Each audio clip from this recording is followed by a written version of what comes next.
Assalamualaikum warahmatullahi wabarakatuh. Halo teman-teman, jumpa lagi di channel Belajar Finance. Sehat selalu teman-teman ya. Video tanggal 27 Juli 2023 di hari Kamis. Saya mau bahas saham yang kemarin ada teman-teman yang salah satu viewers ya, salah satu yang nonton video saya di video tentang rilis laporan keuangan kuartal 2 dari PGO ya, Pertamina Geothermal Energy, dan beliau ini titip untuk dibahas saham BES ya, Bekasi Fajar Industrial Estate ya, BEST. Terima kasih, ini aku namanya Pak Sugiharto ya. Oke, coba kita bahas saham BES ya sekarang ya. Kita lihat dulu profilnya ya, sebentar saja kita lihat profilnya untuk saham BES. Nah, di hari ini di tanggal 27 Juli 2023 ini BES turun di harga terakhirnya 175 ya, turun 12 poin atau minus 6,42%, turun sangat dalam ya dari sebelumnya 188 teman-teman. Mungkin teman-teman yang sudah punya sahamnya, yang ngehold sahamnya sempat ketar-ketir tadi ya, turunnya cukup dalam dan tidak ada pergerakan ke atas, terus-menerus turun ya untuk hari ini ya. Oke, kita lihat profilnya. PT Bekasi Fajar Industrial Estate adalah perusahaan di bidang pembangunan dan pengembangan kawasan industri. Lokasinya ada di daerah Cikarang Barat ya, daerah Bekasi.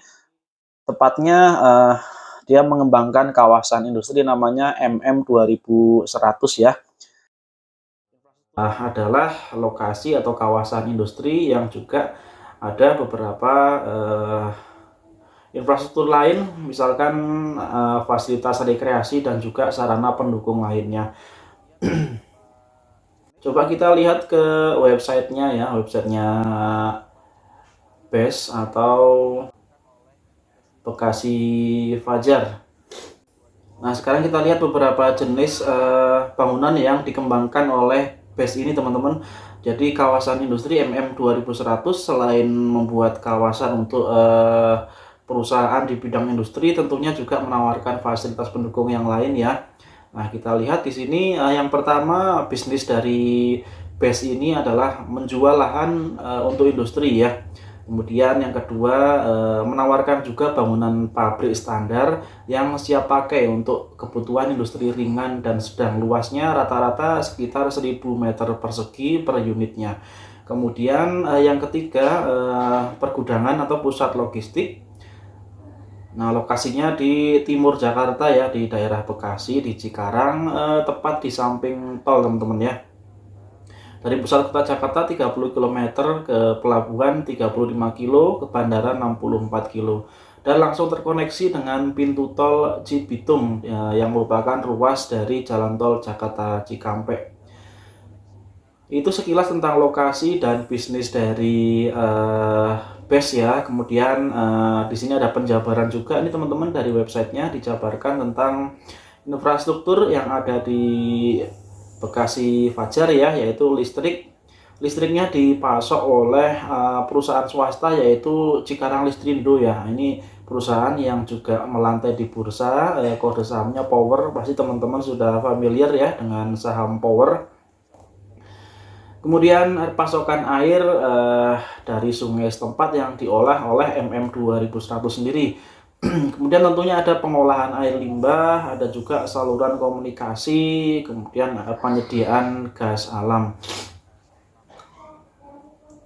Dan selain seputar keperluan industri, terdapat juga apartemen, kemudian restoran, termasuk restoran Jepang ya, kemudian pusat data atau data center, kemudian pasar swalayan, ada juga bank, kantor polisi, pos damkar, pom bensin, ada sekolah, kemudian terdapat juga hotel ya, dan juga tempat ibadah. Nah, beberapa tenant yang sudah menghuni atau berkedudukan di Bekasi Fajar di BES ini antara lain dari sektor otomotif ada Toyota, Daihatsu, Mitsubishi, AHM dan lain-lain ya, perusahaan-perusahaan otomotif yang sangat besar. Kemudian dari sektor makanan dan minuman ada Sari Roti, Lotte, Indofood dan lain-lain ya, Ultra Jaya, Mayora.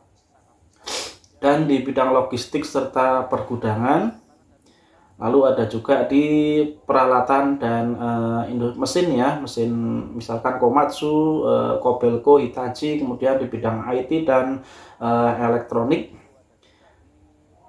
dan lain-lain teman ya, sangat banyak tenan di sana. Kemudian kita lihat bagaimana fundamental dari perusahaan ini teman-teman. Nah, kita lihat ke kinerja laba ya, dari item EPS yang ditampilkan di sini. Untuk kuartal 2 belum dirilis teman-teman untuk laporan keuangannya ya. Jadi update terakhir adalah kuartal 1 atau sampai dengan Maret 2023. IPS-nya di kuartal 1 11, ini lonjakan yang sangat tinggi dari sebelumnya minus di 2 kuartal sebelumnya ya, di kuartal 3 dan 4 2022. Nah, bagaimana kira-kira kinerja keuangan dari BES ini di kuartal kedua atau semester 1 2023, kita sama-sama nantikan ya. Yang jelas kalau kita melihat dari rangkuman data IPS ini, kinerjanya cenderung tidak stabil ya, ada kalanya sangat tinggi labanya, dan di periode-periode yang lain justru minus untuk kinerja laba dari Bekasi Fajar ya, atau BES ya. Bahkan lebih banyak minusnya ini teman-teman ya kalau kita melihat. Nah, lalu bagaimana dengan valuasinya? Ini saham BES di harga 175 ini ya, di tanggal 27 Juli ini valuasinya untuk PBV ada di 0,38 kali. Secara PBV murah ya. Namun ya nanti kita akan lihat juga dari rata-rata PBV-nya berapa, apakah ini di bawah rata-rata atau justru di atas rata-rata PBV dalam, nanti kita akan melihat dalam rentang 5 tahun. Kemudian dari pernya 3,8 juga sangat rendah ya, sangat murah. Kemudian DER-nya 36,7, ini DER-nya sangat kecil, sangat aman kalau kita melihat rasio hutangnya. Lalu margin keuntungannya kita lihat operating profit margin ya, OPM-nya 54%, ini sangat bagus. Kemudian ROE-nya 9,8, ini masih standar ya, masih oke. Market cap-nya 1,6 T teman-teman ya, tidak begitu besar untuk market cap-nya, hanya di atas 1 T lebih sedikit. Kemudian perusahaan membagikan dividen terakhir di 2019 ke sini nggak pernah bagi dividen lagi ya, karena memang kondisi keuangannya kalau kita melihat dari IPS ini belum stabil ya untuk keuntungan dari Bekasi Fajar. Oh ya, pemegang sahamnya Argo Manunggal Land Development 48%, kemudian Daiwa House Industry, ini sepertinya perusahaan Jepang ya, jadi ada manajemen atau andil dari manajemen Jepang di Bekasi Fajar ini teman-teman sebesar 10%, dan sisanya dipegang oleh masyarakat. Kita lihat di susunan komisaris dan direksinya. Nah, di sana ada satu nama Jepang ya, Mr. Yoshihiro Kobi untuk direktur utamanya ya. Memang ini kaitannya dengan pemegang saham tadi ya, yang 10% memang Daiwa House Industry dari Jepang. Biasanya kita kalau melihat perusahaan Jepang terkesan dengan kedisiplinannya ya, dan kinerja keuangannya biasanya bagus. Nah, kita nantikan konsistensi laba dari BES ini, mudah-mudahan bagus juga ya, seperti perusahaan yang lain seperti Deltamas dan lain-lain ya. Nah, kita lihat pergerakan harganya sekarang teman-teman. Oke, sebelumnya kita lihat dulu rata-rata PBV-nya ya, rata-rata PBV dari BES ini apakah sekarang sudah di bawah rata-rata ataukah seperti apa posisinya. Kita lihat di rentang 5 tahun terakhir untuk PBV-nya saat ini ada di 0,38 ya. Kita bandingkan dengan yang garis warna hijau yang mean PBV standard deviation itu 0,39. Hampir sama ya, selisih 0,01 untuk PBV-nya. Artinya PBV sekarang 0,38 ini sudah sangat mendekati atau sangat mencerminkan dari rata-rata PBV selama 5 tahun terakhir di 0,39 ya. Jadi bisa dibilang harganya sudah mendekati harga wajar secara rata-rata PBV 5 tahun terakhir ya. Enggak terlalu murah dan juga tidak mahal, masih di PBV rata-rata untuk harga saat ini teman-teman. Kalau dari per saat ini 13,01, ini di atas rata-rata sedikit ya, rata-ratanya 11,6. Namun kita dalam hal ini untuk base cenderung kalau menurut saya lebih cocok menggunakan PBV ya daripada per ya, karena untuk kinerja laba belum konsisten, jadi tidak bisa dipakai untuk kinerja dari laba itu sebagai tolok ukur dari menghitung valuasi dari base ini teman-teman. Jadi lebih cocoknya sih kalau menurut saya pakainya PBV ya. Oke, jadi cara PBV cukup fair ya, nggak murah dan nggak mahal juga, biasa-biasa saja, cukupan aja untuk secara PBV-nya, untuk valuasinya. Nah, dalam 5 tahun terakhir saat ini di harga 175, di pertengahan ya, pertengahan antara harga tertingginya di 328 dan terendahnya 91 ya, kira-kira masih di pertengahan. Kemudian di 3 tahun terakhir masih cukup di harga tingginya untuk saat ini. Kemudian kalau kita lihat dari harga 1 tahun terakhir ini juga masih di high price-nya ya, di harga tingginya. Harga terendah dalam satu tahun terakhir di kisaran 115 ya, harga tertingginya di 191-an. Nah, kita kemudian akan melihat dari kaitannya antara pergerakan harga saham ini tertinggi dan terendahnya, kita kaitkan dengan kinerja labanya ya, kita kaitkan dengan rangkuman EPS ini. Kita contohkan teman-teman, di 2020 itu ada kenaikan yang tinggi, di kuartal 2 EPS-nya menjadi 20, dan kenaikan EPS tinggi juga di kuartal 2 lagi di 2022. Nah, kita lihat, jadi rilis laporan keuangan kuartal 2 maksimal disampaikan ke Bursa Efek adalah akhir kuartal 3 ya, atau September ya. Kita lihat nanti apakah di sekitar September Oktober harganya naik di tahun 2020 dan 2022 ya. Sepertinya sih naik ya di September Oktober 2020 dan 2022. Nah, kita lihat dulu di 2022 ya. Nah, ini terlihat di bulan September mulai naik ya, September Oktober mulai naik sebelum akhirnya turun lagi. Nah, mungkin ini kalau menurut saya di September ini adalah merespon dari rilis laporan keuangan kuartal 2 tadi yang nilainya sangat bagus ya, yang tiba-tiba melonjak untuk EPS di kuartal 2 2022. Dan demikian halnya di 2020 ya, teman-teman bisa lihat Juli cukup sideways 2020-nya, kemudian sekitar September langsung naik tinggi. Ini juga bisa kita kaitkan dengan kinerja EPS di kuartal 2 2020 yang juga ada lonjakan tinggi tadi ya. Nah, dan sekarang ada kenaikan tinggi juga di bulan sekitar mulai bulan April ya, kalau kita lihat di tahun 2023. Itu tentunya tidak terlepas dari IPS yang tinggi juga secara tiba-tiba di kuartal 1 2023. Nah, pertanyaannya, apakah laba yang positif tersebut kembali bisa dicatatkan di kuartal 2 2023? Ini tentunya sangat menentukan tentang pergerakan harga saham dari base ini ya, dari pergerakan harga Bekasi Fajar Industrial Estate. Nah, kalau kita melihat kira-kira bagaimana pemberitaan tentang base ini, coba kita lihat tentang target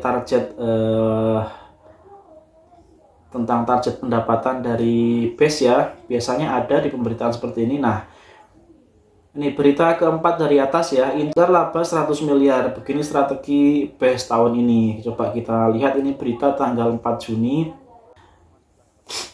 Jadi target tersebut naik 194,11% ya dibandingkan laba bersih tahun sebelumnya, yaitu 34 miliar. Kita langsung saja cari target segitu akan dicapai dengan langkah seperti apa. Nah, seperti Ini ya kalimat yang paling atas ya. Ini didasari dari kenaikan penjualan tanah karena margin tanah cukup besar dibanding recurring income, sehingga bisa mendorong peningkatan laba bersih yang ditargetkan 100 miliar. Jadi target utama dari BES ini adalah masih penjualan lahan teman-teman ya, dimana margin keuntungannya sangat besar untuk penjualan lahan dibandingkan dengan recurring income. Nah, dari sisi bottom line atau sisi pendapatan, nah dari sisi pendapatan BES menargetkan pertumbuhan pendapatan sebesar 19,7% ya, kenaikan pendapatan 19,7% dibanding tahun sebelumnya. Nah, itu kira-kira pertumbuhan yang ditargetkan ya, sebagai perkiraan kira-kira seperti apa kinerja BES untuk tahun ini teman-teman.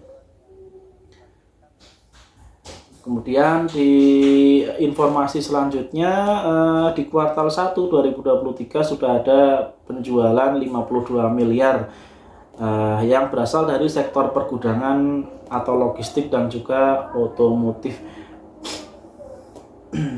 Dan pengembangan selanjutnya akan bisa dicapai kemungkinan dengan adanya pertumbuhan di sektor data center, elektronik, dan juga kendaraan listrik ya.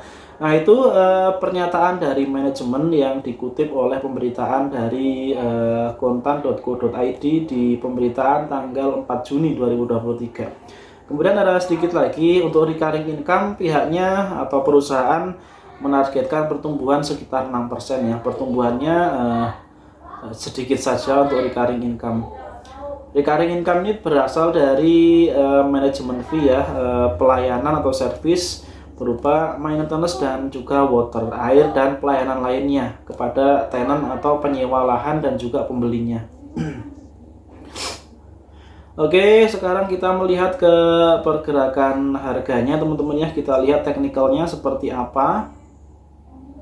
Dari trading view bisa kita lihat ya, untuk technical dari BES ini sekarang di harga 175 ini berada di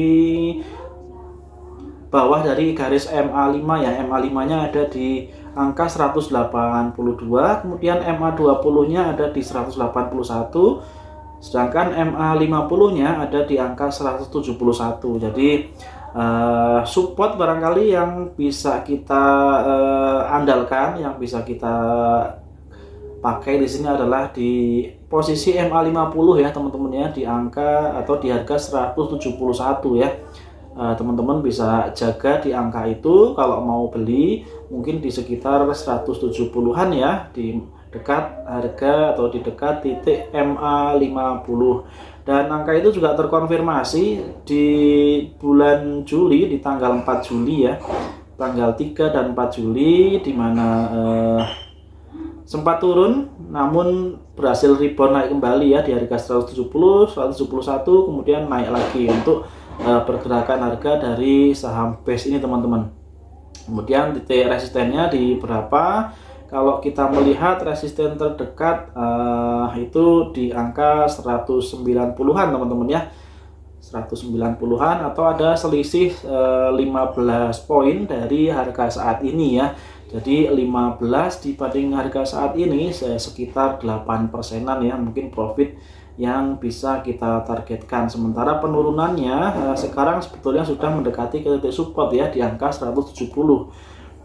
Oke teman-teman, itu saja ya barangkali ya. Oh ya, kemudian mungkin ada satu hal lagi yang mempengaruhi kinerja BES ke depannya, yaitu mengingat keputusan Bank Sentral Amerika yang menaikkan suku bunga 25 poin ya, sehingga kemungkinan besar akan menaikkan juga suku bunga Bank Indonesia, dan ini akan berpengaruh terhadap bunga pinjaman. Nah, bunga pinjaman seperti kita tahu, beberapa pembelian properti pasti sangat mengendalikan fasilitas kredit yang erat kaitannya dengan besarnya bunga ya, dan dengan adanya kenaikan bunga maka sektor properti kalau menurut opini saya akan sedikit ada tekanan teman-teman ya, akan sedikit ada perlambatan dalam kinerja keuangan mereka ya. Walaupun tetap bisa tumbuh properti di tengah kenaikan suku bunga, Namun demikian kemungkinan pertumbuhan itu tidak akan sekencang waktu